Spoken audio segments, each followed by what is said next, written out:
Hello friends, welcome to my channel. Today మనం Indian polity నుండి exam and group 3 ఎగ్జామ్లో భాగంగా ఇండియన్ పాలిటీ నుండి కొన్ని ఇంపార్టెంట్ క్వశ్చన్ అండ్ ఆన్సర్స్ని చూద్దాం. అలాగే మా ఛానల్ని ఫస్ట్ టైం చూస్తున్నట్లయితే లైక్ చేయండి, అలాగే సబ్స్క్రైబ్ చేయండి. వీడియోని స్కిప్ చేయకుండా ఎండ్ వరకు చూడండి. దీంట్లో చాలా ఇంపార్టెంట్ క్వశ్చన్స్ ఉన్నాయి.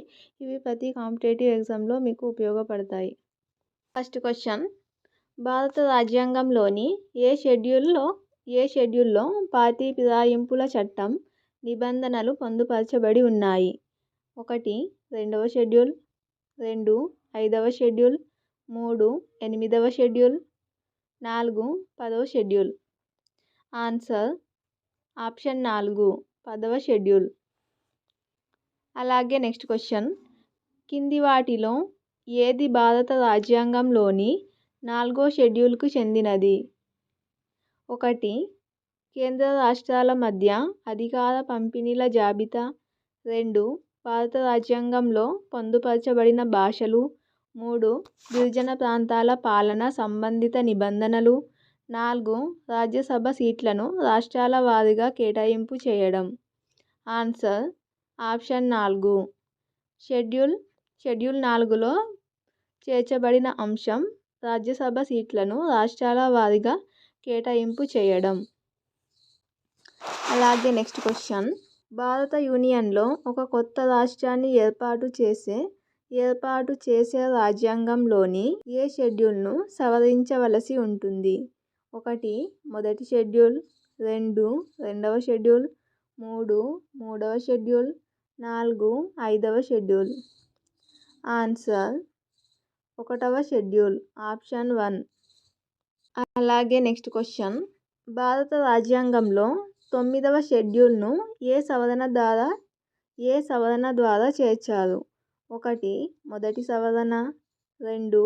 8వ సవరణ, 3. 9వ సవరణ, 4. 42వ సవరణ. ఆన్సర్ ఆప్షన్ 1, మొదటి సవరణ. అలాగే నెక్స్ట్ క్వశ్చన్ చూద్దాం. అనేక రాష్ట్రాల్లో షెడ్యూల్ ప్రాంతాల పరిపాలనా నియంత్రణ గురించి భారత రాజ్యాంగంలోని ఏ షెడ్యూల్ తెలుపుతుంది?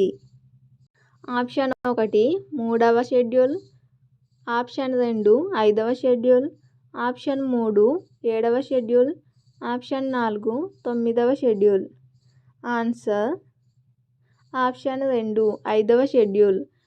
అలాగే నెక్స్ట్ క్వశ్చన్: కింది వాటిలో దేని ఆధారంగా భారత రాజ్యాంగాన్ని సమైక్య అని నిర్ణయించవచ్చు?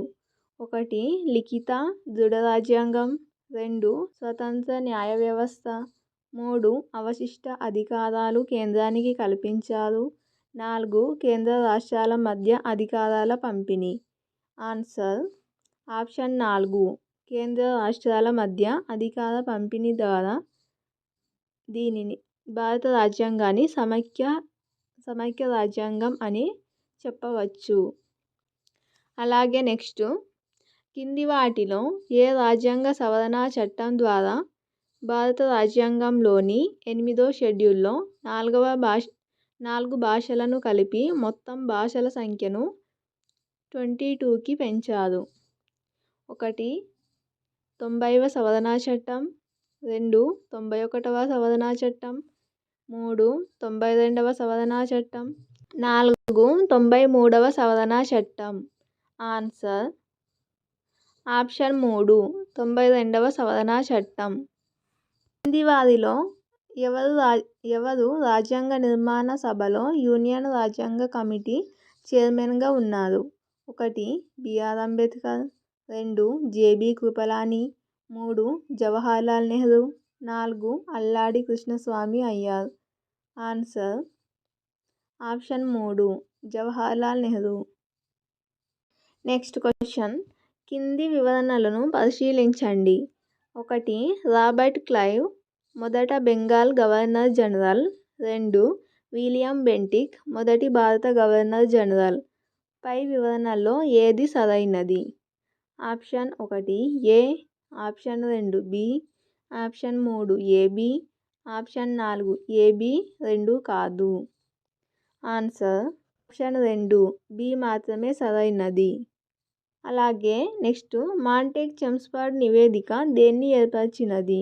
1 భారత కౌన్సిల్ చట్టం 1909, 2 భారత ప్రభుత్వ చట్టం 1919, 3 భారత ప్రభుత్వ చట్టం 1935, 4 భారత స్వతంత్ర చట్టం 1947. ఆన్సర్ ఆప్షన్ 2 భారత ప్రభుత్వ చట్టం 1919. నెక్స్ట్ క్వశ్చన్, ఏదైనా భూభాగం ఆక్రమించుకోవడం, వదులుకోవడం దేని ద్వారా సంక్రమిస్తుంది? 1 సార్వభౌమాధికారం, 2 డిప్లొమాటిక్ అధికారం, 3 న్యాయాధికారం, 4 శాసనాధికారం. Answer option 1 సార్వభౌమాధికారం. ఇవి ఫ్రెండ్స్ టుడే ఇండియన్ పాలిటీ నుండి కొన్ని ఇంపార్టెంట్ క్వశ్చన్ అండ్ ఆన్సర్స్. ఈ వీడియో కనుక నచ్చినట్లయితే లైక్ చేయండి. అలాగే మా ఛానల్ని ఫస్ట్ టైం చూస్తున్నట్లయితే సబ్స్క్రైబ్ చేయండి. Thank you for watching.